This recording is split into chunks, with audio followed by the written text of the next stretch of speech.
نحمده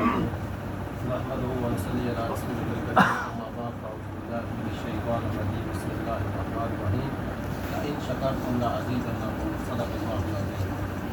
قال الله تعالى في القرآن المجيد والفرقان الحميد في شأن حبيب الأكرم صلى الله عليه وآله وسلم إن الله وملائكته يصلون على النبي يا أيها الذين آمنوا صلوا عليه وسلموا تسليما اللهم صل على سيدنا محمد وعلى آله وصحبه ومن تبعهم بإحسان إلى يوم الدين أجمعين. ہماری گفتگو جو پچھلے 2-3 جمعوں سے چل رہی تھی کہ قرآن پاک کے ساتھ محبت، قرآن پاک کی تلاوت کرنا، قرآن پاک کے ساتھ دوستی بنانا، قرآن پاک کے ساتھ رغبت و ذوق و شوق پیدا کرنا، وہ کس طریقے سے ہو سکتا ہے جب ہم اللہ کے کلام کو سمجھنے کی کوشش کرتے ہیں. اور سمجھنے کے لیے ہم نے کیا آپس میں ایک وعدہ کیا تھا کہ ہم روزانہ اس کی تلاوت کیا کریں گے اور اس کے ساتھ اس تھوڑی سی تلاوت کا ترجمہ بھی پڑھا کریں گے، چاہے وہ کوئی اردو زبان ہے کسی کی پشتو ہے، کسی کی ہندی ہے، کسی کی بنگالی ہے، کوئی بھی ہے، ترجمے کے ساتھ قرآن حکیم پڑھا کریں گے. تو جب تک ہم قرآن پاک کو ترجمے کے ساتھ نہیں پڑھتے ہم اللہ رب العزت کی رحمت، اس کی بخشش، اس کی مغفرت اور اس کے جو پیغام کی مٹھاس ہے اور ذوق اور شوق ہے وہ حاصل نہیں کر سکتے. اب دیکھیں میں آپ سے بات کر رہا ہوں، یہ آپ کی زبان میں بات ہو رہی ہے، آپ سمجھ رہے ہیں، اگر اچھی بات ہوگی تو آپ کو ذوق آئے گا. لیکن اگر میں یہاں پہ فصیح عربی میں بات کرنا شروع کر دوں، انگلش میں بات کرنا شروع کر دوں، پشتو میں بات کرنا شروع کر دوں، یا کسی ایسی زبان میں بات کرنا شروع کر دوں جو شاید آپ کو آتی تو ہو لیکن اس کا مطلب سمجھنا آتا ہو، ٹھیک ہے، تو آپ کو میری گفتگو کا کوئی فائدہ نہیں، بے شک یہ سونے کے الفاظ ہوں، اس کا کوئی فائدہ نہیں. لیکن میں آپ کو نا سورۃ فاتحہ سب سے پہلی جو سورت ہے قرآن پاک میں ترتیب کے حساب سے جو پہلی کتاب میں الکتاب میں لکھی ہوئی ہے سورۃ الفاتحہ، اس کے بارے میں آپ کے ساتھ چند باتیں آپ کے سامنے گوش گزار کر کے جانا چاہوں گا. اس سے آپ شروع کریں. قرآن پاک کو ترجمے کے ساتھ پڑھنے کا طریقہ کیا ہے؟ جو اللہ فرما رہے ہیں نا بس اس پہ غور کریں، رک کے پڑھیں، اس پہ سوچ و بچار کریں اور اللہ سے مخاطب ہوں. کس طریقے سے کہ دیکھیں سورۃ الفاتحہ، فاتحہ یعنی یہ ایک دروازہ ہے، ایک گیٹ وے ہے. ہم اکثر آپ نے سنا ہوگا قاری طلعت صاحب جو ہے اپنے بیان میں یہ کہتے ہیں، اکثر آپ نے سنا ہوگا کہ نبی کریم صلی اللہ علیہ وآلہ وسلم علم کا ایک شہر ہے، سمندر ہے، اور حضرت علی کرم اللہ وجہ اس کا ایک دروازہ ہے. آپ یہ دیکھیں کہ آپ کسی شہر میں جب داخل ہونا چاہیں تو دروازے سے آپ گزریں گے تو آپ داخل ہوں گے، اگر دروازے سے آپ جائیں گے ہی نہیں تو آپ شہر میں کیسے داخل ہو سکتے ہیں، اپنی پیاس کو کیسے سیراب کر سکتے ہیں. اسی طرح جب آپ نے قرآن حکیم میں اور تلاوت کے لیے جانا ہے، سب سے پہلے اگر آپ دوسرا سپارہ پڑھ رہے ہیں، چاہے 28واں پڑھ رہے ہیں، چاہے 20واں پڑھ رہے ہیں، جب بھی آپ قرآن پاک پڑھیں شروع کریں تلاوت.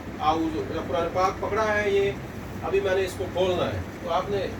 جیسے ہی پکڑا شو اعوذ باللہ من الشیطان الرجیم بسم اللہ الرحمن الرحیم الحمدللہ رب العالمین آخر تک پڑھ کے اس وقت تک آپ اپنے سبق تک پہنچ جائیں. سورۃ فاتحہ دروازہ ہے، اس سے گزر کے قرآن پاک میں جائیں. سورۃ فاتحہ کے بے شمار نام ہیں، ام الکتاب، سورۃ الشفا، سورۃ الفاتحہ، اور بھی اس کے بہت سارے جو ہیں اس کے نام ہیں. اور قرآن پاک کی جملہ برکات، رحمتیں، برکتیں نچوڑ پورا نکال کے اس سورت میں رکھ دیا گیا ہے. اب اس کو پڑھنا کیسے ہے، اور آگے ہم نے جب ترجمے کے ساتھ قرآن پاک پڑھتے ہیں اس کا طریقہ کیا ہے؟ اس کا طریقہ یہ ہے جب آپ تعوذ پڑھتے ہیں، جب بھی آپ قرآن پاک کی تلاوت کریں، چاہے وہ آپ تقریر میں کریں، چاہے آپ اپنے اکیلے میں بیٹھ کے کریں، تو اس وقت آپ نے کیا پڑھنا ہے؟ اعوذ باللہ من الشیطان الرجیم، شیطان کی پناہ مانگنی ہے. کیوں؟ بہت سے لوگ قرآن پاک کو پڑھ کے سلپ ہو جاتے ہیں، ادھر ہو جاتے ہیں، ادھر ہو جاتے ہیں، ان سے وہ اس کی علم کو، اس کے ذوق کو، اس کی وہ جو ایک علم کی جو ایک ہوتی ہے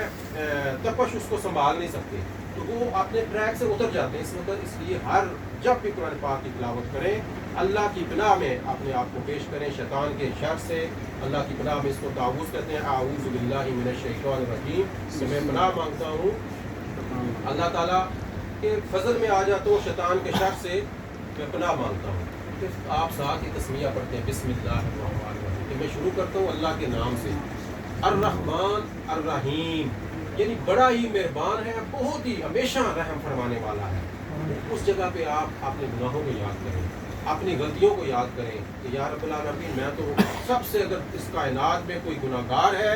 سیاکار ہے، بدکار ہے، وہ میں ہوں، اور تو بڑا رحمان ہے، تیری رحمت اتنی وسیع ہے کہ میرے گناہ تو اس کے سامنے ایک قطرے کی حیثیت بھی نہیں رکھتے، تو چاہے تو مجھے معاف کر دے، اور تیرے سوا کوئی نہیں ہے معاف کرنے والا، تو چونکہ رحمان ہے، تو ہمیشہ مہربان ہے، رحم فرمانے والا ہے، اور مجھے تجھ پہ پورا یقین ہے کہ تو میرے گناہوں کو معاف کر دے۔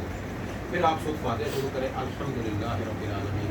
ایک ایک آیت جب آپ پڑھتے ہیں تو اللہ رب العزت جواب دیتا ہے اس کا، جب آپ رکتے ہیں سوچتے ہیں، جب آپ پڑھتے ہیں نا الحمدللہ رب العالمین، تمام تعریفیں اس رب کے لیے ہیں، اس پالنے والے کے لیے ہیں جو تمام جہانوں کا رب ہے۔ اللہ تعالیٰ فرماتے ہیں کہ میرے بندے نے میری حمد بیان کی، یہ اللہ کی طرف سے جواب آتا ہے۔ تو پھر آپ ادھر رک جائیں، یہ نہیں کہ آپ نے 10 سیکنڈ میں سورۃ فاتحہ پڑھی اور آگے 1 منٹ میں جناب ایک رکوع پڑھا، یہ تھک گیا اور وہ جا، رک کے غور کریں اور اللہ کی پاکی بیان کریں، اللہ کی حمد بیان کریں کہ اللہ جس طرح تو تمام جہانوں کو پالنے والا ہے تو مجھے بھی پالتا ہے۔ اگر میں اپنی تعلیم کو دیکھوں، میں اپنے ہنر کے دیکھوں، میں اپنے سکلز کو دیکھوں، میری تو کوئی حیثیت ہی نہیں ہے، تو اپنی شان کے لائق مجھے دے رہا ہے، یہ تیرا عطا، تیری عطا ہے، تیرا فضل ہے جو مجھے عطا کر رہا ہے، تو پال رہا ہے مجھے، میرے کنبے کو، میرے بچوں کو، والدین کو، تو اے اللہ ہمیں شکر ادا کرنے والوں میں شامل فرما، اور اسی طرح اپنی نعمتوں میں ہمیشہ برکت عطا فرمانا ہمارا کہ ہم شکر ادا کرتے رہیں تیرا، تیری حمد اور تیری پاکی بیان کرتے رہیں۔ اللہ تعالیٰ ارشاد فرماتے ہیں واہ میرے بندے تو نے میری حمد بیان کی۔ جب بندہ پڑھتا ہے الرحمن الرحیم، رحمان کیا ہے؟ بہت زیادہ رحم فرمانے کا، مبالغے کا سیگا، یعنی جس کے جہاں انسان کی سوچ ختم ہوتی ہے نا وہاں سے اس سے بھی آگے کہیں اس کا رحم شروع ہوتا ہے اور اس کی کوئی حد نہیں۔ پھر الرحیم کہہ کے پوری بات ہی ختم کر دی اللہ تعالیٰ نے، ہمیشہ رحم فرمانے والا ہے، ہمیشہ مہربان ہے، بس اس کی طرف کوئی جائے تو صحیح۔ اس الرحمن الرحیم پڑھ کے بندہ اپنے نا گناہوں پہ اب گردن کو نیچے کر لے کہ میں نے جوانی سے لے کے اب تک کیا کیا گل کھلائے ہیں، اندھیرے میں کیا کیا ہے، روشنی میں کیا کیا ہے، کس کس کا حق مارا ہے، کہاں کہاں ہم نے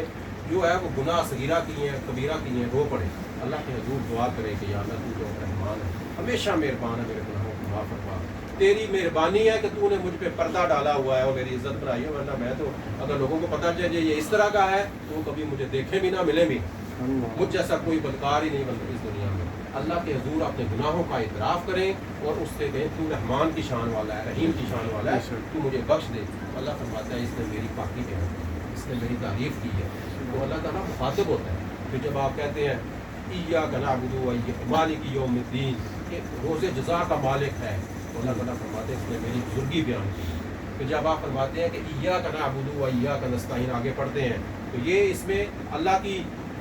ثنا بھی ہے اور دعا بھی ہے۔ یہ جو آیت مبارکہ ہے پہلی جو ہے 3 وہ اللہ کی حمد و ثنا ہے، تو یہ حمد و ثنا بھی ہے، دعا بھی ہے۔ ایاک نعبد حمد ہے و ایاک نستعین، یہ اللہ تعالیٰ کے حضور التجا اور دعا ہے کہ اے اللہ ہم گواہی دیتے ہیں کہ تیرے سوا کوئی عبادت کے لائق نہیں۔ اللہ کو یہ بڑا پسند ہے، اور ہم ہر قسم کے شرک سے، بدعت سے برات کا اظہار کرتے ہیں، اور ہم تیری پاکی بیان کرتے ہیں، تیری حضور عبادت کرتے ہیں، تجھ سے اپنا تو ہی معبود ہے، تیری عبادت کرتے ہیں، اور کیا کرتے ہیں؟ تجھ سے ہی اپنی مدد مانگتے ہیں۔ تو اللہ تعالیٰ کہتا ہے اس نے بندے نے میری حمد بیان کر کے مدد مانگی ہے، اے فرشتوں گواہ ہونا جو اس نے مانگا اس کو مل گیا۔ پھر آگے 3 آیتیں ہیں دعا، اہدنا الصراط المستقیم، بڑی خوبصورت نچوڑ اللہ تعالیٰ نے خود بتا دیا کہ کیسے مجھ سے مانگنا ہے۔ اہدنا الصراط المستقیم، اے اللہ ہمیں سیدھا راستہ دے۔ کون سا راستہ؟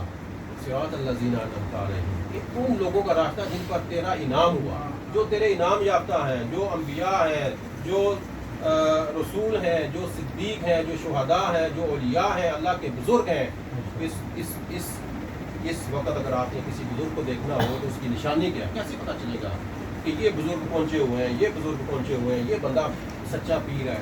اگر اس کے چہرے کو دیکھ کے آپ کو رب یاد آ جائے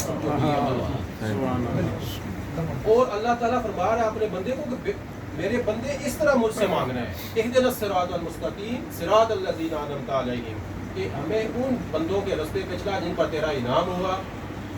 غیر المغضوب علیہم ولا الضالین، آمین، نہ ان کے جن کے اوپر گمراہی ہوئی، جو ضلالت میں ہے، جو گمراہی میں ہے، اس سے ہمیں محفوظ فرمانا۔ کتنی کمپریہنسو کمپلیٹ ایک دعا ہے، حمد و ثنا ہے، اور اللہ کو بہت پسند ہے۔ آپ کو یاد ہوگا اللہ تعالیٰ درجات بلند فرمائے شیخ سید یوسف ہاشم الرفاعی، جب بھی کبھی ان کے دیوانیے میں جاتے یہاں پہ بیٹھے ہوتے ان کے پاس، تو وہ گفتگو فرماتے، بعد دو